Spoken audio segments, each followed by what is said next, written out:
رسول اللہ صلی اللہ تعالی علیہ وآلہ وسلم کا مسکن اور مدفن آپ کا پسندیدہ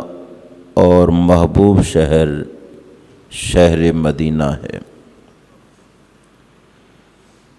جس کی محبت سے ہر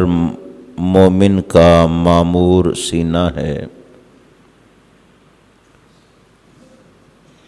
رسول اکرم نور مجسم شفیع معظم صلی اللہ تعالی علیہ وآلہ وسلم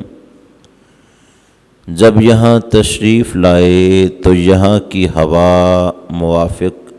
نہیں ہوا کرتی تھی، اسے لوگ بیماریوں کا شہر کہا کرتے تھے، لیکن مصطفیٰ کریم علیہ السلام کی آمد سے یہ قیامت تک کے لیے شفا کا شہر بن گیا۔ آپ کی تشریف آوری پر حضرت سیدنا ابو بکر صدیق رضی اللہ تعالی عنہ اور حضرت بلال حبشی رضی اللہ تعالی عنہ بخار زدہ ہوئے، اور وہ بخار جو فوراً کمزور کر دیتا تھا،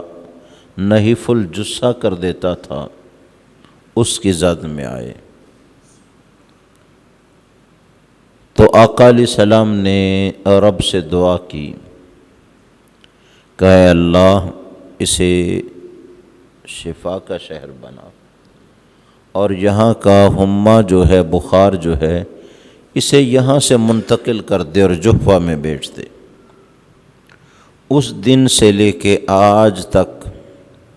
یہ شہر وبائی امراض کا شہر نہیں بنا، متعدی امراض یہاں نہیں آئیں، یہاں طاعون بھی نہیں آئے گا، دجال بھی داخل نہیں ہوگا، بلکہ یہ شہر شفا کا شہر بن گیا۔